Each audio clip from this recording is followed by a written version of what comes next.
Hello guys, welcome back to my blog. अनि सबैजना good morning. अहिले बिहानको 8 बजे छ अनि म चाहिँ आज कलेज गइनँ। सर्दीले अनि सर्दी अनि ज्वरो लागिरहेछ, त्यसैले म कलेज गइनँ होइन। अनि म चाहिँ यो कान्छीको मोबाइलबाट भिडियो बनाइरहेको छु। मेरो मोबाइल चाहिँ मेरो मोबाइलको एलसिडी नै गयो होइन। अनि यो कान्छीको मोबाइल हो। अनि म चाहिँ अहिले भर्खर गेम हेरेर उठेँ। राति चाहिँ फ्रान्सको गेम थियो 12:45 अनि अहिले चाहिँ 6:45 अर्जेन्टिना भर्सेस अल्जेरिया थियो। राति चाहिँ फ्रान्सले 3 गोल दियो अनि अहिले अर्जेन्टिनाले 3 गोल दियो, जित्यो। दुइटै टिमले जित्यो। अनि अहिले म जाँदैछु, अब दाँत त मासिसक्यो, अब जाँदैछु मुख धुला। अनि मुख धोएपछि खाना खाने अनि त्यसपछि दबाई खानुपर्छ, किनभने टाउको दुखिरहेछ, सर्दी लागिरहेछ अनि ज्वरो पनि लागिरहेछ। अनि आज कान्छी जान्छ मेला मोबाइल लिएर। अब हेरौँ, मोबाइल लिएर जान्छ भने म त भिडियो बनाउन सक्दिनँ अनि भिडियो पोस्ट गर्न सक्दिनँ। अगर मोबाइल लिएर गयो भने अनि मात्रै भिडियो अनि पोस्ट गर्न पाउँछु। ल अब हेरौँ न कस्तो हुन्छ। अहिले म जाँदैछु मुख धुनलाई। अब मुख चाहिँ धोइसक्यो, अब जाँदैछु खाना खानलाई। अनि त्यसपछि औषधि खाने। सर्दी चाहिँ बर लागेको छ, अब सर्दीको औषधि खोज्छु, घरमा छ कि छैन होइन।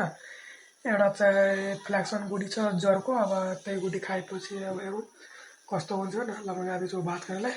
ल खाना खाइसक्यो, अब जाँदैछु दबाई खानलाई। 2 थारी भात खाइसक्यो। कान्छीलाई मजाक लागिरहेछ उ हेर्नु, बिचना मिलाइरहेछ। आज जान्छ यो आफ्नो माइती घर। आज यसको माइती घरमा मिला छ नि त। अनि म त जाँदैछु जाँदिन, त्यो चाहिँ थाहा भएन। ल म जाँदैछु दबाई खानलाई। धेरै सर्दी बर लागिरहेछ, नाकबाट सिगान आइरहेछ। ल मलाई एउटा दाइको कोठामा यो डिकोल औषधि भेट्यो। अब जाँदैछु खानलाई अनि खाएपछि जानुपर्छ बखरा ठोरलाई। कान्छी चाहिँ कराउँदैछ। ल म जाँदैछु अब यो औषधि खाएपछि अनि बखरा ठोकेर आउने। बखरा ठोकेर आयो भने अब जाँदैछु म एकछिन आराम गर्छु होइन। अनि सर्दी चाहिँ नराम हुन्छ अनि औषधि खायो होइन।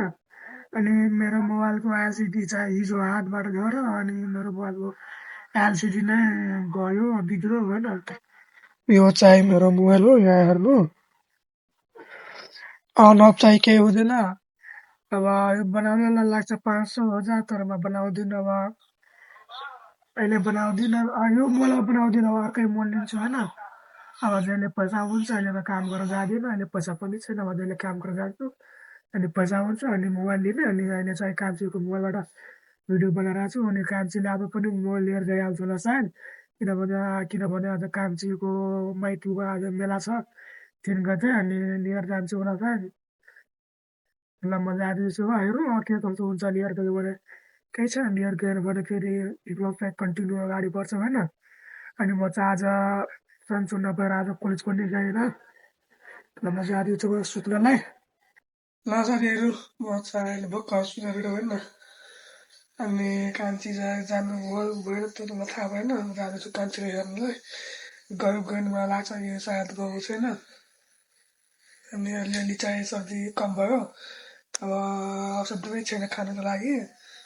अझै एउटा खाएको भयो भने निको हुन्थ्यो, तर औषधि छैन। अब हेरौँ के कस्तो हुन्छ। म जान्छु पुरा मुख धुन्छु अनि त्यसपछि कान्छीलाई हेर्छु कहाँ छु भनेर। ल म जाँदैछु कान्छीलाई खोज्नुलाई। कान्छी चाहिँ गएको छ अनि कान्छीले चाहिँ दाउराहरू सुकाइदिएको थियो, त्यही बाँधेर थमाउँदैछ। अनि मकै पनि उठाउनु पर्छ। यो मकै उठाएर भाँडा मस्काएर अब कान्छीलाई म पठाइदिन्छु, किनभने दिदी फोन गरेको थियो जग्गाबाट आएको छ भनेको छु आउनलाई। यो सो काम दाम सकाएर होला जानलाई म जाँदिनँ। अहिले सन्चो छैन, त्यसरी म जाँदिनँ। अब हेरौँ कतिखेर काम सकिन्छ। अनि अहिले भर्खर 4 बज्यो अनि 9लाई 4-5 बजीतिर पठाइदिन्छु। ल अब जाँदैछु म मुख धुनलाई। म पनि धुएको छुइनँ, कान्छीले हेर्न गएको थिएँ। म अहिले सोच्दैछु कि मुख धुनु होइन, फर्स्टमा यो मकै चाहिँ भाँडामा हालिदिने। अनि कान्छीलाई अलि काम चाहिँ अलि थोरै हुन्छ होइन। अनि हेल्प चाहिँ गरिदिन्छु म कान्छीलाई। अनि छिटै काम सकिन्छ। म जाँदैछु फटाफट यो मकैहरू बोरामा कसेर अनि त्यसपछि मुख धुले के कस्तो हुन्छ। ल मकै चाहिँ बोरामा कसेर राखिदिएँ। एउटा बोरा त्यहाँ छ अनि एउटा बोरा त्यहाँ छ होइन। गर्मी लागिसक्यो, कान्छीलाई छिटै काम सक्यो होइन। यसले चाहिँ भाँडामा हाल्छ अनि भाँडामा हालेपछि लगाइदिन्छु म मुख सुख धोएर। तयार सकेर म उसले पठाइदिन्छु। ल त्यहाँदेखि मुडहरूलाई कान्छी चाहिँ खाना पकाएको छ नभए मलाई अहिले सन्चो फेरि लागिरहेको छैन ज्वरो मन लागिरहेको छ म जाँदैछु एकछिन सुत्नलाई आफ्नो ब्लग यही गर्छु अनि आफ्नो ब्लगको सुरक्षा गर्नु ल राम्रो लाग्छ लाइक गरौँ अनि च्यानललाई सब्सक्राइब गरौँ ल आजको ब्लग यति नै हो धन्यवाद बाई